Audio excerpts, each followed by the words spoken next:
Um, dois, três. Olá, vamos! Muito obrigada por estar aqui hoje nesse episódio para a gente conversar um pouquinho aqui sobre o seu trabalho. Eu queria te fazer, assim, eu te conheço aqui um pouquinho, não te conheço tão bem, então eu já vou. A gente tem tipo, um costume aqui no episódio que eu faço algumas perguntas um pouco diferentes, só para a gente começar a engatar aqui na conversa. Você está oficialmente entrando numa nova temporada aqui no episódio, então essas perguntas mudaram, então não são mais as mesmas perguntas de outros episódios, tá bom? Vamos lá, você é artista e tem outras frentes também, mas eu queria te fazer uma pergunta. Qual é o horário do dia que você é mais criativo? Bom, Karina, muito obrigado pela oportunidade. Estou muito feliz de estar aqui conversando com você. Eu gosto muito do trabalho que você faz com o podcast e para mim é uma honra estar aqui com você. Olha, eu sou criativo o dia todo. Eu não tenho um horário específico, não. Eu tenho horas que eu preciso acordar, já fazer alguma coisa durante o dia, na hora do almoço, na hora de dormir. Então, quando estou sonhando, então, especialmente quando estou sonhando, é muito intenso assim as ideias. Às vezes eu acordo de madrugada precisando anotar algumas coisas porque senão eu esqueço quando acordo de manhã no horário habitual. Então tem uma certa pulsão criativa aí que não está muito no meu controle, não. Ela acontece e eu obedeço a ela. Legal, então você realmente para o que você está fazendo, se você sente essa necessidade e vai criar. Exatamente. Tá. E tem algum ritual, assim, que eu entendo que é uma coisa quase visceral, assim, né? Mas você, quando, por exemplo, você tem que entregar algum projeto, né? Você tem um job para entregar, ou às vezes a gente trabalha com prazos, né? Nos dias de hoje. Você tem algum ritual que você faz para entrar nesse mood de criatividade? Eu tenho um processo criativo. O processo é a maior parte do trabalho, né? A parte de experimentação, assim. Eu passo muito tempo experimentando. Quando um projeto de alta complexidade, eu posso ficar 3 meses só na parte experimental, assim, fazendo pequenos experimentos, pequenas ideias que podem se desdobrar em coisas ou não. E são pequenos componentes que vão se juntar depois, né? Então, claro que a primeira parte é a parte de pesquisa, que eu olho muita coisa. Eu já tenho essa prática de ficar olhando muita coisa, né? Eu frequento muitas redes sociais, estou conectado com uma comunidade internacional de artistas, então é uma avalanche de criações todos os dias, né? A gente nem dá conta de ver tudo, mas eu acho que tem um olhar também que vai se treinando, né? Você começa a saber exatamente, pô, isso aqui me interessa mais do que aquilo ali. E, e tem algumas coisas que a gente vai reconhecendo um padrão também, né? Tem determinados interesses que a gente gosta, que, por exemplo, tecelagem. É uma coisa que eu namoro há muito tempo, não fiz ainda, mas tudo que eu vejo de tecelagem, eu tenho uma listinha específica de tecelagem que um dia eu ainda quero acessar. Então já está organizado, sabe? Então essa coisa, mesmo antes do projeto, né? A gente já tem aí uma jornada anterior ao projeto em si. Antes da ideia do projeto já existe aí uma certa disciplina também para você obedecer a essa coisa que não tem muita ordem, né? A disciplina da desordem. Sim. Não, mas acho legal porque eu vejo que você observou já muito seu processo, né? Então você sabe justamente um pouco esses passos, né? Que tem muitos artistas criativos que às vezes acham que é só a inspiração cair do céu, né? Mas não, você vai nutrindo ali, você vai fazendo pesquisa, você vai olhando. Achei muito interessante esse negócio da tecelagem, né? Que você identifica que você não sabe por quê, mas o negócio te atrai, né? Aquilo que você bate o olho e fica. Então, Sim. o quanto você vai se alimentando disso. A tecelagem, ela me é interessante porque ela é o embrião da computação, né? Que é o meu meio de criação. Então, quando eu olho a tecelagem, eu vejo ali vários componentes do que eu faço hoje. E pouco que eu experimentei com tecelagem, eu trouxe muito da computação para a tecelagem. Assim, foram exercícios muito simples, mas tá longe de ser algo que me constitui. Mas, com certeza, eu vejo um potencial ali que um dia, num outro momento da minha vida, eu acho que eu consigo explorar melhor. É um exemplo, né? Estamos aqui Sim, sim, bem longe claro, do meu claro. território. Mas já que você puxou um pouco esse gancho, né, que você vem desse meio da computação, me conta um pouco, vamos dizer, o Vamos de 10 anos atrás, como que você chegou nisso que você faz hoje, né? Eu já vou te dar um pouco de abertura para falar sobre isso, mas eu queria entender essa conexão, essa trajetória com o que é a sua arte, a sua expressão hoje. Uhum. Em 2012, né, 10 anos atrás, mais ou menos, 2010, a gente estava ali num momento muito revolucionário, né? Primavera Árabe tinha acontecido, as manifestações de 2013 estavam prestes a acontecer. Naquele momento, eu já tinha essa prática dentro de mim, né? Eu já entendia razoavelmente o que era isso que eu fazia. Mas eu acho que é legal explicar até um pouco antes, assim, porque Claro. quando, quando ainda adolescente, né, lá para anos 90, que eu ganhei esse computador, né, eu morava no interior, eu morava numa cidadezinha que não tinha biblioteca, que não tinha museu, que não tinha cinema, que não tinha esse acesso à cultura. A única entrada para a cultura que eu tinha ali era uma banquinha de jornal na pracinha. Então, eu comprei muita revista nessa banca de jornal para tentar entender o que era possível fazer com esse computador que tinha na minha casa. Depois, eu fui ter esse acesso à internet. E, para mim, foi muito imediato assim, essa necessidade de utilizar o computador como uma maneira de me expressar.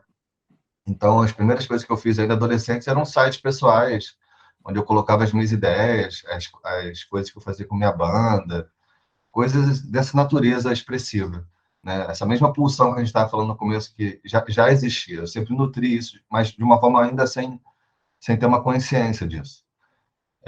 Depois foi estudar, de fato, programação de computadores no curso técnico, e estava trabalhando ali, já na época em Macaé, e dessa época eu fazia muito site, fazia muito sistema de informática, essas coisas, e tirava uma grana legal disso. Só No que começo, né? Porque ninguém faz. Era aquela coisa, o código da nossa adolescência era um negócio maluco, não, precário ainda, se a gente olha para trás, né? a internet era totalmente diferente, né? Então a gente estava numa internet que não tinha blog, que não tinha Mirk, ICQ, MSN, né? Orkut, então era outra coisa. Então eu fiz uma autocrítica, né, em algum momento, assim, eu já tinha terminado meu ensino médio, eu fiz o meu curso técnico, estava trabalhando e eu achava feio as coisas que eu fazia. E aquilo me incomodava, né? E aí eu fui fazer design por isso. Eu falei, eu quero fazer coisas mais interessantes. E o curioso é que na faculdade de design, por eu saber programar, eu programei mais do que eu fiz design. Porque eu programei para todos os designers da faculdade, eu programei para meus professores. E todo designer, em algum momento, vai precisar de um programador. E eu saí da faculdade me sentindo um patinho feio, porque o que eu sou? Sou um programador ou sou um designer? E isso me assolou por muito tempo. Assim, eu fiquei uns 5 anos ainda buscando ser designer. Eu não era designer, eu também não era programador, eu era uma coisa do meio mesmo. E isso é isso que eu era bom. Eu não era nem um excelente designer, nem um excelente programador, mas eu era muito bom essa coisa do meio. E aí eu só fui conhecer uma outra pessoa assim, exatamente há 10 anos atrás. Então, há 10 anos atrás, eu conheci um cara que também estava nesse lugar do meio e ele estava de boa. Ele não estava Não em estava se angústia. questionando nada. Ele falou, não, só estou programando e fazendo design ao mesmo tempo, eu gosto disso. Eu falei, pô, que legal, dá para ser leve. Enfim, aí depois eu comecei a encontrar outras pessoas também. E para minha surpresa, foi descobrir, né, que essa prática ela existe há mais de 50 anos. Ou seja, a gente tem uma história aí desde o início da computação. Desde o início da computação, os artistas vêm se apropriando do computador enquanto espaço criativo. E isso para mim foi chocante.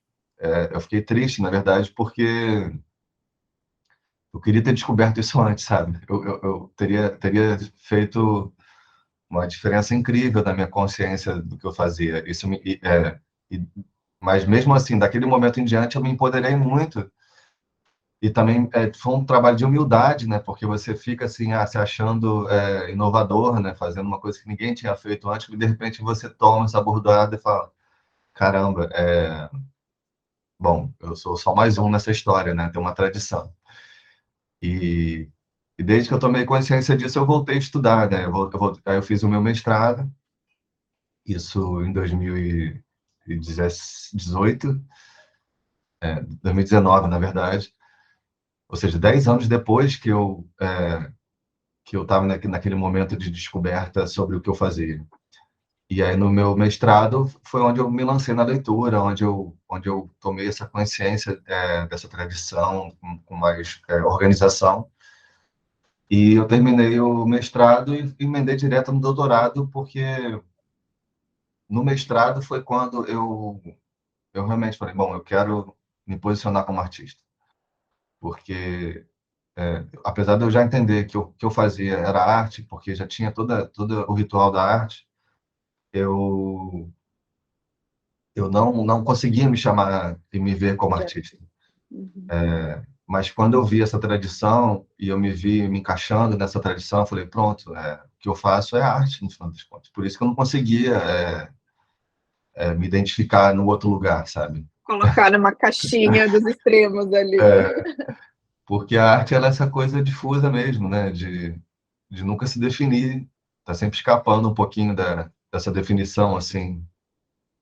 Enfim, tem umas forças opressoras, né? O design está preocupado com o design, a programação está preocupada com a programação, a arte está preocupada com outras coisas, mas ela também tem uma força opressora, se a gente perceber, que é a força opressora da estética, né? Afinal de contas, você tem que fazer algo interessante. Se você não fizer algo interessante, você é suprimido por essa força.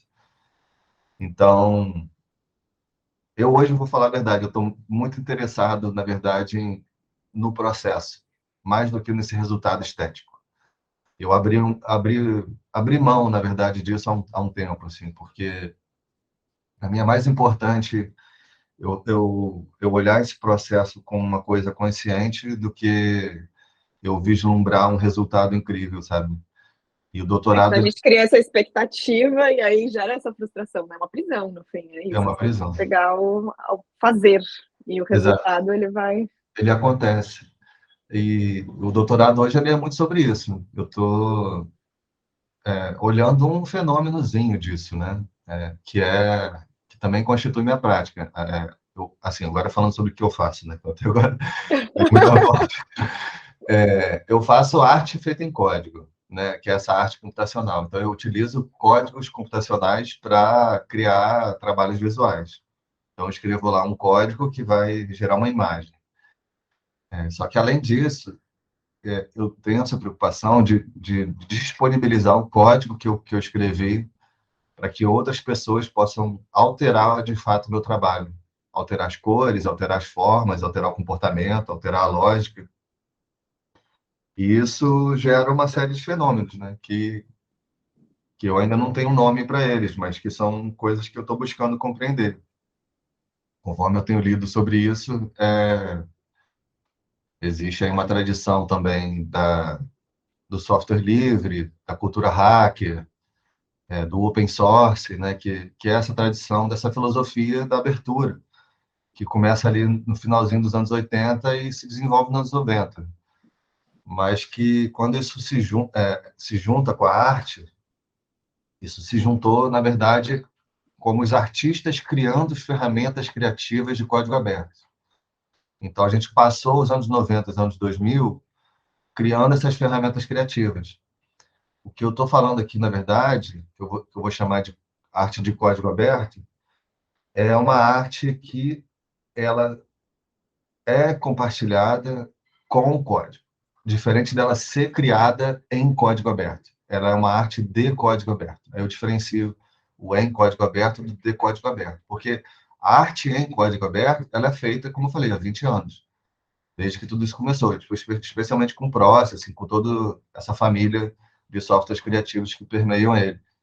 Mas a arte de código aberto, ela é uma arte que ela tem essa preocupação de ser compartilhada com o código. E o que acontece? É, eu acho que acontece um monte de coisa interessante. Acontece especialmente uma coisa que para mim é importante, que é eu compartilhar o conhecimento. Eu permitir que as pessoas olhem dentro do trabalho e aprendam com ele. E para mim isso dialoga diretamente com a minha história, que é a minha história daquele rapaz que estava numa banca de jornal, né? Então, quando eu abro esse código, eu permito que outras crianças, outros adolescentes também possam ver esse código, eu estou fazendo um trabalho de democratização. Isso para mim é importante. Nem E todo acho- mundo. Aham. Não, e acho que essa coisa do abrir o processo do artista, né? Não é só justamente o que você falou, como você está encarando muito hoje, não é só o resultado final, e você acaba convidando as pessoas a entrarem nesse processo. Putz, estou vendo isso pronto, mas foi isso que levou a isso, né? Isso é muito legal também. Exato. Eu estou mais interessado em escrever um código que é interessante, com 200 linhas, do que escrever um programa que seja super sofisticado com 3.000 linhas. Porque, no final das contas, o de 200 linhas, ele vai ter a beleza da simplicidade. E ele vai ser mais feliz nessa democratização. Enquanto que um código de 3.000 linhas, ele vai ter vários apelos visuais mais interessantes, mas, no final das contas, ele está também abrindo mão um pouco dessa abertura, dessa acessibilidade. E você tem algum exemplo, assim, você já viu, né, de pessoas usarem isso, assim, de fazerem se apropriarem desse seu código? Eu sou bem conhecido por isso, assim, porque eu já venho abrindo meu código há mais de 10 anos, né? Então, tem códigos meus que foram copiados mais de 400 vezes, sabe? Então, Legal. um único trabalho, assim.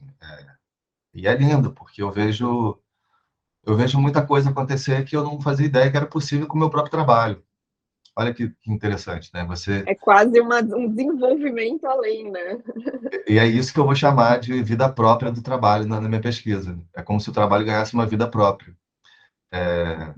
Então, quando eu vejo, por exemplo, o Sayama, que é um outro artista programador japonês, pegando o meu código e levando ele para lugares que eu não previ, eu fico assim, incrível. Tem um pedaço de mim ali, né? Você vai É, espalhando pedaços, assim. e há um reconhecimento, há uma satisfação, né, que vem dessa relação. Quando ele pega o meu código e altera, e ele não está copiando, ele não está roubando de mim. Ele está reconhecendo, olha, isso aqui eu peguei do Vamos e eu estou continuando. E acho que é importante também pontuar uma coisa, né? Quando abro o meu código, eu não estou permitindo que as pessoas façam o que ele quiser. Eu não estou permitindo que as pessoas comercializem o meu trabalho. Eu estou permitindo que elas aprendam com o meu trabalho e alterem o meu trabalho. Mas o direito de comercialização continua meu, porque também esse legado da cultura hacker, do open source, ele vem desenvolvendo licenças que permitem esse tipo de coisa. Eu compartilho, mas sem possibilitar o uso comercial. E aí tá tudo bem, porque na verdade a minha intenção não é, nesse caso, abrir mão de uma fonte de receita. Eu estou, na verdade, priorizando essa experiência didática, né? Então, acho que isso é importante pontuar. Sim, porque eu acho que é um medo muito grande de muitos artistas, inclusive com a internet hoje, né? Que até com uma imagem que você joga numa internet, alguém pode pegar, copiar e imprimir num canvas e, né, sei lá, Isso vai comercializar acontecer. isso. Você perde o controle. Tem gente que tem medo, né? Mas é uma opção, justamente, né? De você tomar um posicionamento em relação a isso. Isso vai acontecer inevitavelmente de você abrir ou não, né? Porque pessoas de mau caráter tem aí em todo lugar. Exato. Botou dinheiro no meio, aparece um monte. Então, elas vão pegar seu trabalho, elas vão copiar. Eu já vi meu trabalho sendo utilizado em vários lugares, de formas estranhas, né? Não porque meu trabalho está aberto, porque eles não copiaram e alteraram o meu código. Esse tipo de pessoa, ela nem está preocupada em alterar o código, ela vai pegar exatamente a sua imagem gerada e ela vai usar a sua imagem gerada mesmo. E é inevitável que isso aconteça. Então, eu acho que é muito melhor a gente se preocupar com essa generosidade do que, de fato, com essa restrição. E assim, eu também não quero criar uma força opressora do compartilhamento, sabe? Você precisa compartilhar. Sim. Não é isso. Porque tem gente que é mais introspectiva mesmo. Por exemplo, uma das maiores referências para mim é o Zach Lieberman. É um cara que vem fazendo isso há muito mais tempo. E ele não compartilha o código dele. Ele compartilha a arte resultante desse código. E aí você vai ver os escritos dele, você vai ver que ele está preocupado em se preservar, né? Ele tem uma preocupação com esse olhar do outro, crítico, dentro do código dele, porque, na verdade, esse código não faz parte do trabalho dele. E eu respeito isso. Pela minha experiência, eu posso falar que esse temor, ele não tem muita validade, porque eu nunca fui criticado pelo meu código, não porque o meu código é bom, mas é porque essa pessoa crítica imaginária, ela só existe na nossa mente mesmo. Acho muito difícil alguém querer se meter a falar, seu código é uma merda, porque nem é sobre isso, sabe?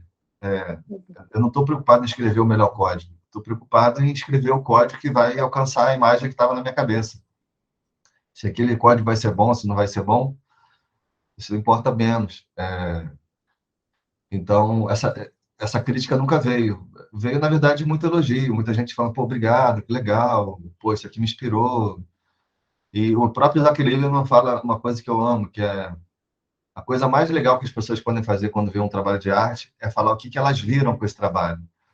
E isso é muito bacana, né? Ah, eu vi uma coisa aí. E a gente não viu essas coisas, né? Então, quando as pessoas doam seus olhares, é uma das melhores recompensas que a gente tem. Então, ele também está interessado nesse olhar do outro, mas nessa outra parte do trabalho dele. Sim. E, não, muito legal, compartilho bastante dessa visão também. Me conta uma coisa, Vamos, quando você...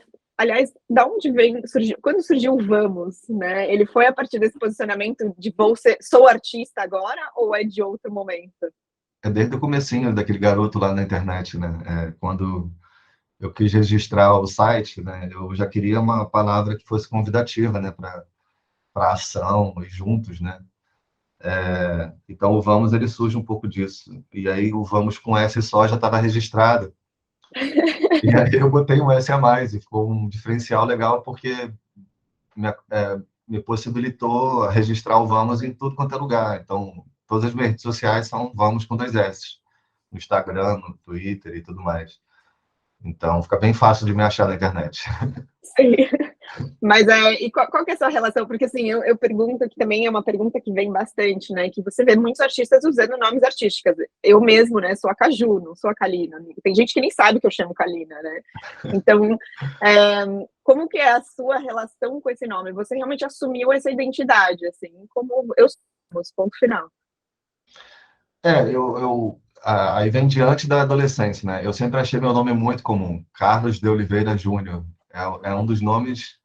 Eu já estive numa sala com dois Carlos de Oliveira Júnior. Eu publiquei um O artigo nome completo, assim, igual. igual. Eu publiquei um artigo agora no Congresso que tinham vários Carlos de Oliveira, mas era Carlos Alberto de Oliveira, Carlos sei lá o que de Oliveira.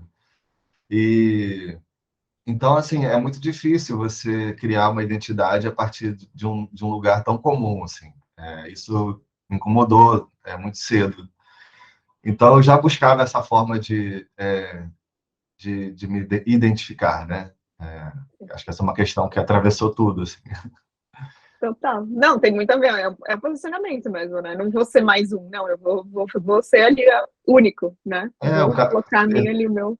Por exemplo, existe um artista, Carlos de Oliveira Júnior, que é um poeta, né? Então, eu acho que isso acontece, né? De você estar nesses espaços compartilhados, assim. E eu acho que o público se beneficia muito também dessa busca de um lugar que te representa, né? Então, a Caju, com certeza, é um nome que vai te colocar num lugar diferente, né? Então, é sobre isso, né? Sobre você ter uma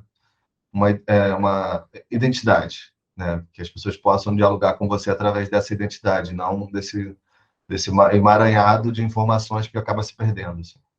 Sim, sim. E me conta uma coisa, Vamos, além da sua expressão artística, eu sei que você trabalha com várias outras frentes também ligadas a essa questão do código, né? Você acaba... E eu acho que é assim, uma dúvida sempre muito constante dos ouvintes aqui, ou das pessoas em geral. O artista, ele é só artista? O que é um artista? O que não é um artista? Como que a gente pode usar as ferramentas que a gente tem, ou as capacidades que a gente tem através da nossa arte também em outras coisas, né? Me conta um pouco essas frentes que você trabalha hoje no mundo da arte. Né? Sim.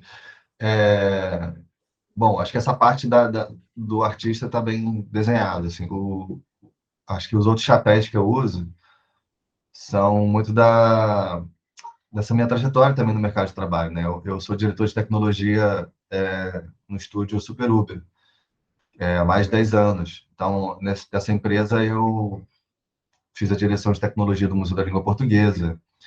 participei da direção de tecnologia do Museu da Manhã, fiz trabalho para várias marcas, show para Beyoncé, encerramento das Olimpíadas. Então, eu tenho ali um outro lugar de atuação na arte, que é um lugar mais próximo do mercado de trabalho.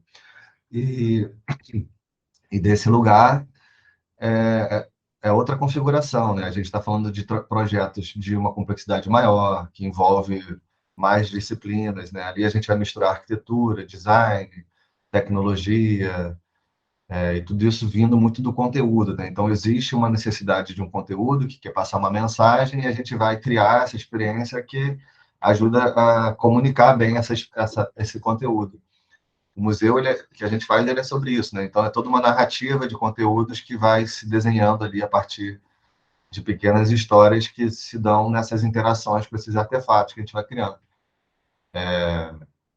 Então, a Superuber, ela tem aí um papel muito importante na minha história, porque tem um tempo longo, né, que eu tô ali aprendendo também com tudo isso, e também um espaço de muito respeito no mercado, né? É uma empresa que é referência nacional e internacional. Então, 10 anos de empresa, você pode imaginar, eu contribuí com vários profissionais também que passaram por ali, que também hoje estão como artistas trabalhando. Então, é um espaço de troca muito rico, assim, muita gente legal que passou por lá e hoje também está pesquisando. Então, é também um espaço de aprendizado nesse sentido. E fora isso, tem o Vamos Ativista, né? Que, como eu falei, ali em 2013, né, eu junto com outros amigos fundamos o coletivo Projetação, que também pega essa bagagem desse conhecimento com projetores, porque a Superuber ela faz muita coisa com projeção mapeada. E em 2013, as manifestações, a gente começou a ver um amigo nosso fazer o uso do projetor no meio da manifestação, botando o projetor na cabeça e pintando os prédios com mensagens poderosas ali.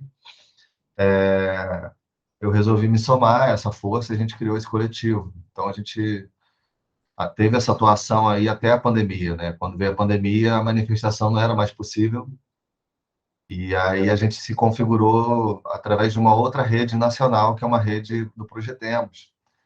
Essa rede, ela é uma união, assim, de todos os DJs do Brasil, ou todos não, mas tem uma boa representatividade, que das suas janelas, das suas casas, da sua reclusão, projetaram de suas janelas, né? Então, o Projetemos, ele teve um alcance muito grande, assim, muita gente na pandemia viu essas mensagens, essas imagens produzidas naquele momento. Então, tem essa outra parte que para mim é importante também, tem assim como a arte precisa sair, né? Esse grito também, sabe? E em algum momento ali, em 2013, tomando porrada da polícia, bomba de gás na cabeça, eu me vi sendo pouco eficiente no que eu estava me propondo a fazer, que era alguma força transformadora, conscientizadora, e, e eu resolvi me direcionar para a educação. Então, em 2015, eu montei uma escola, junto com alguns amigos também, no Morro da Mineira, aqui no Rio de Janeiro, e a gente começou a ensinar um pouco desse universo para crianças. E hoje eu estou botando essa energia na escola da Thelma Vilas Boas, Lanchonete, que tem um trabalho muito legal perto da minha casa, na Gamboa. E ali eu sinto essa energia escoar de uma forma muito mais natural, está sendo bem legal participar. Então tem essas vertentes, né? Tem a arte que ela vem dessa prática longa e que hoje está mais bem desenhada. Tem o Carlos profissional também, que está esse pezão na arte, e tem também esse ativismo, que também é importante para mim. Então, basicamente, são os três lugares que eu frequento, assim. E acho que também tem esse lugar novo da academia, né? A academia, agora ela tem um papel grande na minha vida também, então eu tenho escrito bastante para justamente tentar refletir sobre essa prática Então, tem sido uma produção bastante intensa, assim. Eu tenho publicado regularmente em congresso sobre isso que a gente está conversando aqui, sobre esses fenômenos que acontecem a partir dessa abertura. Então, eu publiquei um artigo bem legal chamado Arte de Código Aberto, que já é um embrião dessas ideias. E estou trabalhando agora numa aproximação maior com a biologia, porque já que, já que a abertura ela propõe uma certa vida do trabalho, por que não trazer o vocabulário da biologia para pensar esse próprio espaço da vida? E aí, eu escrevi um texto agora que eu ainda vou trabalhar um pouco mais nele, mas estou bem feliz que ele aproxima essa ideia de filogenia, que é essa árvore evolutiva das espécies que vão se desdobrando, e isso é uma figura que também está presente no open source, que quando você cria um código aberto, ele vai se desdobrando em vários códigos. E aí eu, então, crio uma visualização da arte de código aberto, e, e isso tudo está tão vivo, está tão forte na minha vida que, quando eu tive essa oportunidade de fazer essa exposição agora, para mim foi muito natural trazer esse conceito para a exposição e poder também utilizar a exposição como espaço de observação desse fenômeno. Então, Conta um pouquinho mais da exposição aí, então. Vou é, aproveitar o gancho aqui, já que você puxou muito bem o gancho, nem precisou de mim aqui. se deixar eu falo muito. Mas, a exposição é a minha primeira exposição solo, né? Então, também é uma novidade, assim. E a primeira oportunidade que eu tenho de organizar meu trabalho de uma forma estruturada, né? Até então, eu vinha colocando meu trabalho pontualmente dentro de uma narrativa maior, em colaboração com outras pessoas. Então, nesse caso, eu pude construir essa narrativa junto com a curadoria do Shima. Então, eu tenho hoje uns mais de 500 experimentos, desenhos que eu fiz com essa prática, e para mim era um desafio, né? O que colocar nessa exposição. E aí o Shima me ajudou bastante a fazer essa seleção, e a gente construiu, então, essa narrativa a partir desse conceito do código aberto. Então, a exposição, ela chama Arte de Código Aberto, está no Sesc Tijuca, fica até o dia 15 de novembro. Se tudo der certo, a gente vai circular com ela, é meu desejo. Mas ali, mas ali a gente já tem uma coisa muito especial, né? Porque o público do Sesc já é um público mais jovem, já é um público interessado. É um espaço de arte e tecnologia no Sesc. E tem tanta coisa legal. Então, como eu falei, essa coisa da abertura, é, eu, a gente projetou 3 instalações que é que o público pode sentar e ter acesso ao código ali na exposição, dentro de um laptop, alterar esse código e ver o resultado desse código na tela na frente dele, e ela pode salvar esse código. Então, várias coisas acontecem aí. A primeira coisa que a gente deseja alcançar com essa exposição é um público que sequer conhece esse código. Então, é mostrar esse código existe. Só isso já me deixa feliz, assim. Num outro momento, esse código ele está disponível para você. Num outro momento, é você perceber que você é capaz de alterar esse código.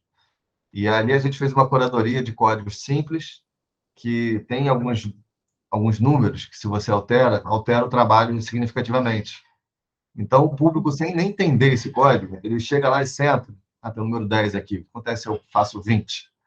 Aí o trabalho muda na frente dele, e isso tem um efeito muito legal. Eu vejo pessoas saindo de lá, eu quero levar esse trabalho comigo, né? Minha criação. E, e a história mais engraçada até agora foi na montagem. Eu estava lá com meu filho, ele tem 6 anos, e, e ele não sabe ler ainda, ele está nesse processo de letramento, né? E ele sacou essa coisa de alterar os números, estava lá alterando os números, e ele começou a chamar outras crianças para irem ainda na montagem, assim, vem cá ver, olha só, se você altera aqui e aperta aqui, você vê o que acontece. E se você aperta aqui, você salva. Ele começou a ensinar. Ali na montagem, tava uma montagem tranquila, não tinha perigo, assim, de coisas perigosas que costumam ter numa montagem. prego, essas coisas.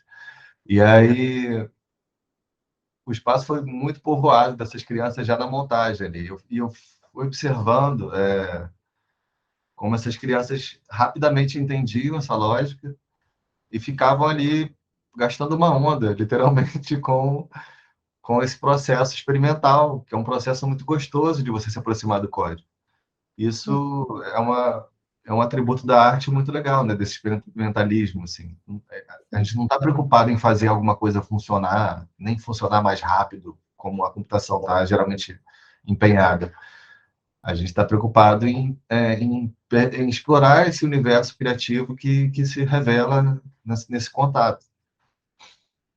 Então, Que lindo isso, porque, né, quando você, sei lá, quando a gente era criança não existia essas coisas, né? Então a gente pintava, a gente criava histórias, né? E hoje é isso, muitas das crianças acabam passando muito tempo na tela porque ela está disponível, né? Ou a tecnologia está tão disponível. Então é uma forma de você incentivar a criatividade, o universo lúdico, usando do mecanismo que a gente tem na mão. exatamente. E isso chega talvez numa última camada para mim, do que eu gostaria que acontecesse, que é uma consciência desse código. Essa consciência desse código que se faz necessário porque esse código está aqui, em todo lugar, permeando a nossa vida, determinando o que é possível ser feito com as coisas que estão feitas, estão prontas e acabadas. E a gente nem se dá conta que esse código está ali atrás, rodando e modelando essa sociedade que a gente está vivendo, né? Quem está fazendo esse código são programadores e artistas, mas muito mais associados ao interesse do capital.